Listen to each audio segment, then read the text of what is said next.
High tide. The tugs of Big City Port never stopped working, even at night. When darkness fell, tugs that were on a job would always finish it, even working through the night sometimes until dawn arrived. The work of the tugs was very important. Goods brought to the port by road and rail were stacked high along the docksides. The tugs would transport the cargo by barge out to the huge steamers, and carry back goods brought in by them. The trucks and wagons at the quayside would be reloaded with cargo from incoming tramp steamers, ferries and liners, for delivery to inland towns and cities. One of the most important cargoes was coal, needed by the steamers for fuel as well as by the industries of the city. On this particular morning, Big Mac, one of Captain Star's biggest tugs, had been working all night towing coal barges. As he arrived back at the pier, the other tugs laughed to see him covered in coal dust. "Well," smirked Top Hat, "it never fails to amaze me. There's something new to see every day, and today it's the sight of a floating coal sack." "If you'd be shifting coal, you'd be dirty," replied Big Mac. A moment later, Captain Star's voice came booming across the water. "Right, Star Tugs, here are your orders for the day. Top Hat, you go and deal with the car ferry and then take the rubbish barge to the city dump." "Rubbish barge? Me?" complained Top Hat. "Do I have to?" "No arguing, Top Hat, move it." "Yes, sir," muttered Top Hat and steamed away in the direction of the car ferry, looking very annoyed.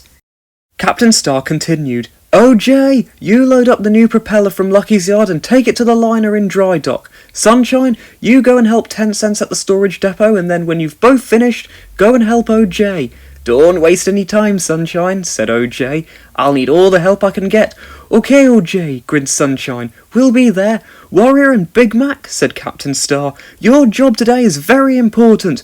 We're competing for the Steel Company contract, and have to show that we can handle big steel loads better than the Z-Stacks. Warrior, see you can get your load across the bay without any accidents. And don't forget there's going to be a very high tide today. Don't take any risks." "Right," said Big Mac. "A quick wash down to get rid of this dust, and then we'll shore those Z-Stacks."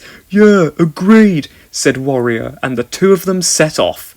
Over by the quayside, 10 Cents and Sunshine found the area flooded. Captain Star had warned the tugs about the high tide, but they had not expected it to be quite so bad. The tugs would have to work twice as hard to rescue their barge loads. Across the harbour, the Steel Company was preparing to move to its new home. Big Mickey, the largest crane in the docks, was helping, and had just finished putting a very tall, heavy steel construction onto a barge. It was now ready to be moved. The Z-Stacks were in charge of this. Zack and Zebedee were preparing to move the large barge when they caught sight of Big Mac and Warrior arriving at the dockside.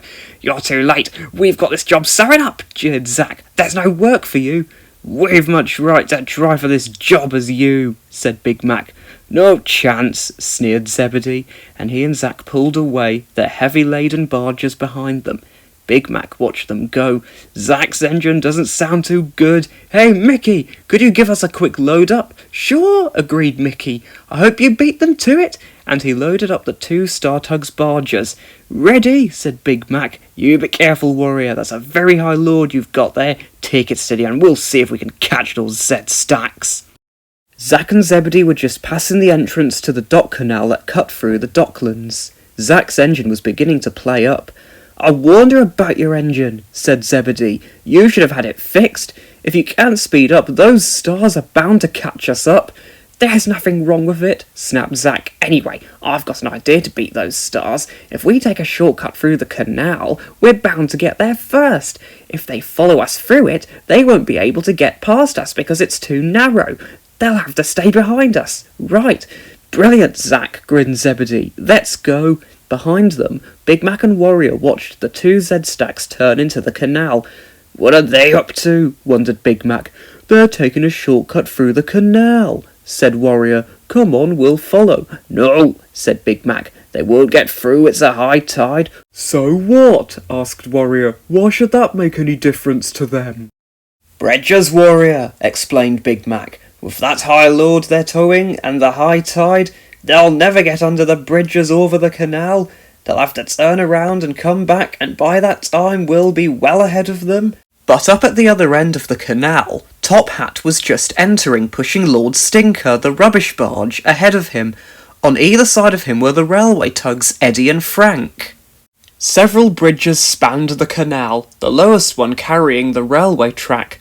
The Z-Stacks hadn't given a moment's thought to their tall load and the high tide.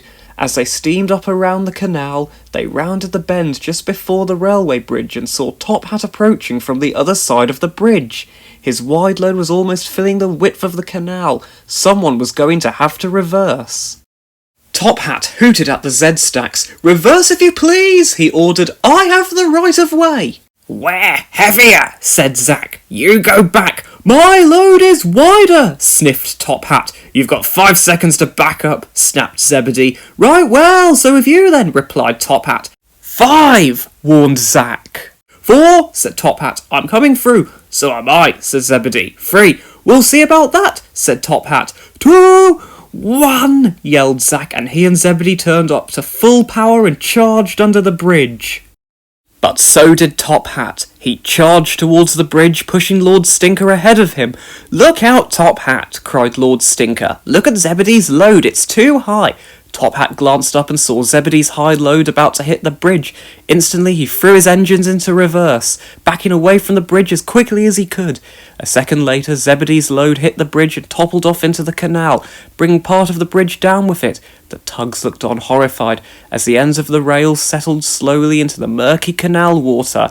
"What are we going to do?" asked Zap. "We'd better go for help," said Zebedee in a shaky voice, and he and Zack released their barges and set off back down the canal to fetch Big Mickey. Top Hat, Lord Stinker, Frank and Eddie stared at the wreck of the railway bridge. "This is a terrible state of affairs," said Top Hat. "This bridge is one of the busiest in Big City." "There'll be a train along any minute," said Lord Stinker. And then a loud whistle was heard. "Oh no!" cried Top Hat. "That's the goods train whistle! The bridge! It's too late to warn the train!" The broken rails now ran down into the canal, and so the train would end up in the canal too. "Quick!" cried Lord Stinker. "Push me under the rails!" "What?" said Top Hat. "Oh, I see! A brilliant idea! But if this doesn't work, you'll be in great danger yourself!" "Don't remind me," said Lord Stinker. "Just get me under the end of the rails! Quick!" Seconds later, the train arrived. It ran across the broken bridge, down the rails, and came to a stop in the rubbish barge, just above the murky water of the canal. "It worked!" cried Top Hat. "Stinker, you're a smelly old genius!" Frank and Eddie, the railway tugs, had been watching all this in amazement. "Took some brain to save that train," said Eddie. "Oh, I say," said Lord Stinker modestly. "I'll never complain about your smell again," promised Top Hat. "Rubbish can be valuable stuff," said Lord Stinker wisely. That evening, over by the quay, Sunshine and 10 Cents were watching the tide go down. "Well, it's been a hard day, but we're all finished now," sighed 10 Cents. "Yeah," agreed Sunshine. "I bet everyone else had an easy day just waiting for the tide to go down.